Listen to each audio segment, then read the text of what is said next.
Halo, perkenalkan nama saya Yusuf Bernaldo Fabian Open, biasa dipanggil Yovan. Di sini saya mau menjelaskan sedikit tentang logika matematika dan himpunan. Logika matematika dan himpunan.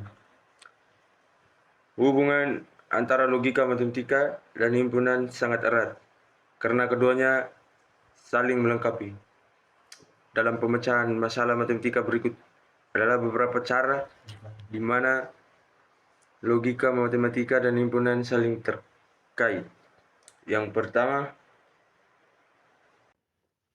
aksioma dan penciptaan himpunan. Dalam teori himpunan, aksioma atau aturan-aturan dasar digunakan untuk mendefinisikan himpunan. Logika matematika digunakan untuk membuktikan kebenaran aksioma-aksioma tersebut, sehingga memastikan kesahihan pembentukan himpunan. 2. Operasi himpunan dan logika matematika. Operasi dasar pada himpunan seperti gabungan irisan, selisih, dan komplemen dapat dipresentasikan dan dibuktikan menggunakan konsep-konsep logika matematika, implikasi, negasi, dan kuantifikasi. 3. Penerapan logika dalam pembuktian sifat-sifat himpunan.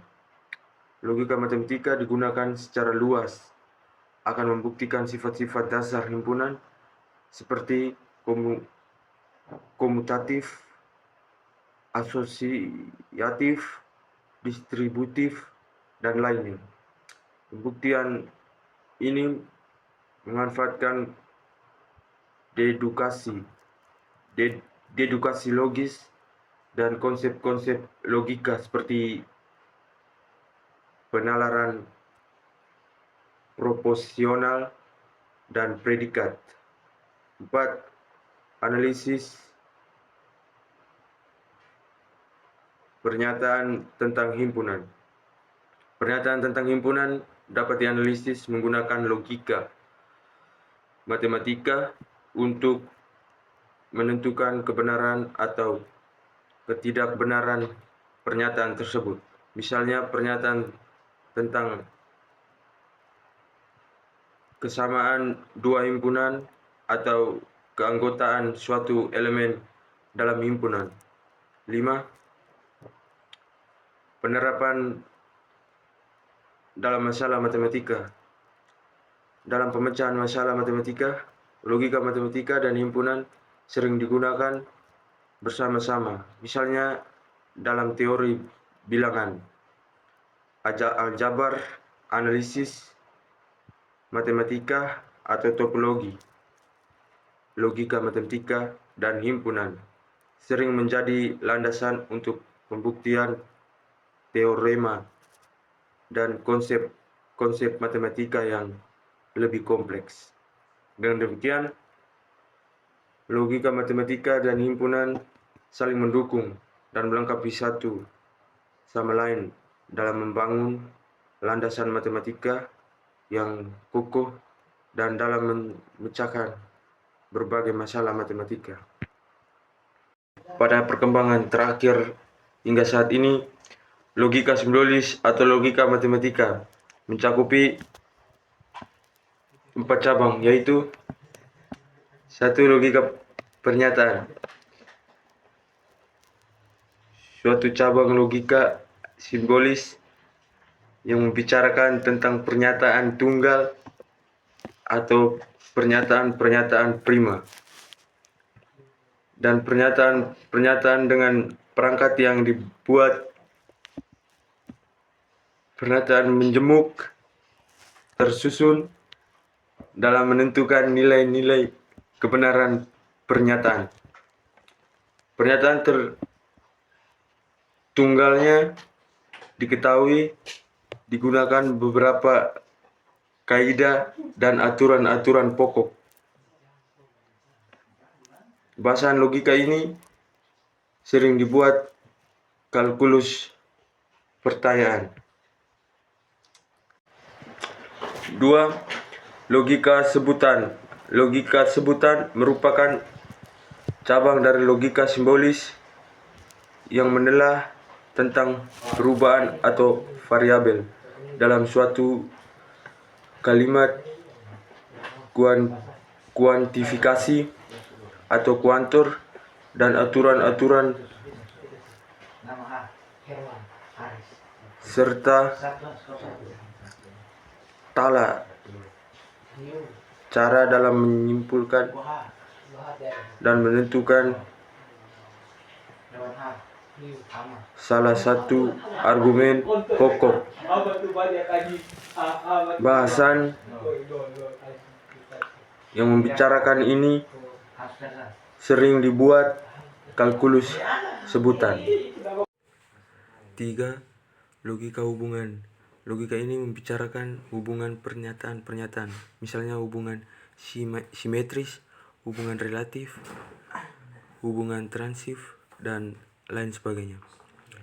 Pengertian ciri unsur dan aneka konsep yang bertalian dengan hubungan juga merupakan pokok pembicaraan dari logika hubungan. 4. Logika himpunan. Logika himpunan mempunyai kaitan yang sangat erat dengan matematika, terutama dengan teori himpunan. Logika ini membicarakan tentang unsur-unsur suatu himpunan, operasi-operasi pada himpunan, dan hukum atau aturan-aturan yang berlaku. Logika bertugas memisahkan yang benar dan yang salah. Meskipun demikian, kiranya tidak berlebihan.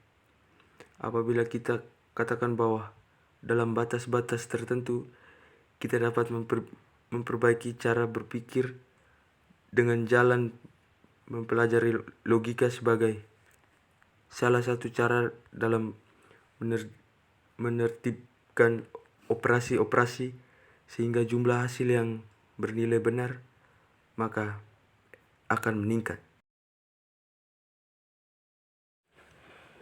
Himpunan. Himpunan adalah kumpulan objek yang memiliki sifat atau karakteristik tertentu. Dalam matematika, himpunan adalah koleksi atau kumpulan objek yang dianggap sebagai satu kesatuan. Objek-objek dalam himpunan dapat berupa angka, huruf, atau bahkan objek lainnya. Elemen himpunan adalah objek atau anggota yang termasuk dalam himpunan tersebut. Dalam matematika, elemen-elemen himpunan dapat berupa angka, huruf, kata, atau bahkan objek. Misalnya, dalam himpunan bilangan bulat, A sama dengan -3, -2, -1, 0, 1, 2, 3. Elemen-elemen himpunan tersebut adalah angka -3, -2, -1, 0, 1, 2, dan 3. Setiap elemen himpunan yang muncul satu kali dan urutan elemen dalam himpunan tidak memiliki arti.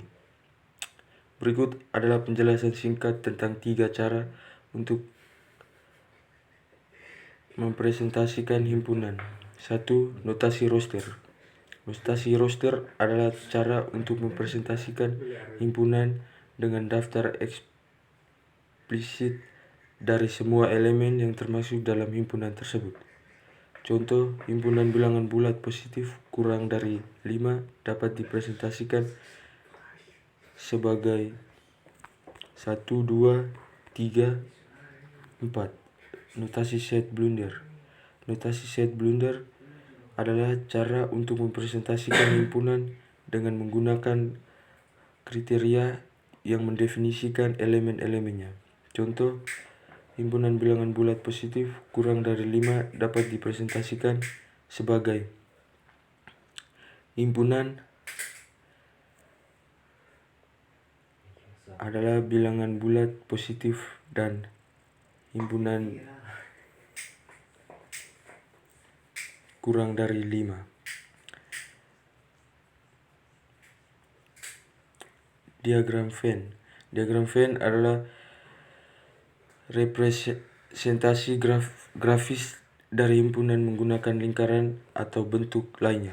Setiap lingkaran mewakili satu himpunan, dan daerah yang tumpang tindih antara lingkaran menunjukkan elemen yang ada di kedua himpunan tersebut. Contoh, untuk himpunan A sama dengan 1, 2, 3 dan himpunan B 2, 3, 4. Diagram Venn akan menunjukkan bahwa elemen-elemen 2 dan 3 terdapat di kedua himpunan A dan B, sedangkan elemen 1 hanya terdapat di himpunan A dan elemen 4 hanya terdapat di himpunan B. Berikut adalah penjelasan singkat tentang sifat-sifat dasar himpunan. 1. Komutatif. Himpunan operasi gabungan dan irisan bersifat komutatif. Artinya urutan himpunan yang dioperasikan tidak mengurangi hasil operasi. Contoh,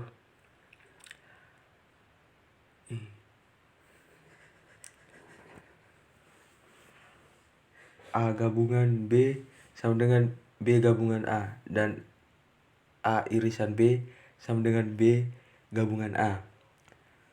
2. Asosiatif. Himpunan operasi gabungan dan irisan bersifat asosiatif. Artinya cara pengelompokan himpunan dalam operasi tidak mempengaruhi hasil operasi. Contoh,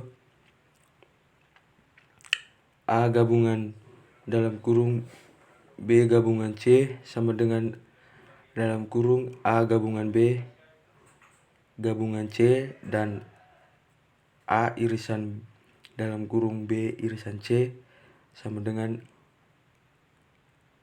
A irisan B irisan C. 3. Distributif. Himpunan operasi hubungan gabungan dan irisan bersifat distributif terhadap satu sama lain. Artinya distributif terhadap operasi lain. Contoh, distributif gabungan atas irisan. A gabungan B irisan C sama dengan A gabungan B irisan A gabungan C. Distributif irisan atas gabungan. A irisan dalam kurung B gabungan C sama dengan A irisan B gabungan A irisan C. Sifat-sifat ini penting dalam melakukan operasi pada himpunan karena membantu menyederhanakan ekspresi dan memberikan kerangka kerja yang konsisten dalam memecah masalah matematika yang melibatkan himpunan. Sekian dari saya, terima kasih.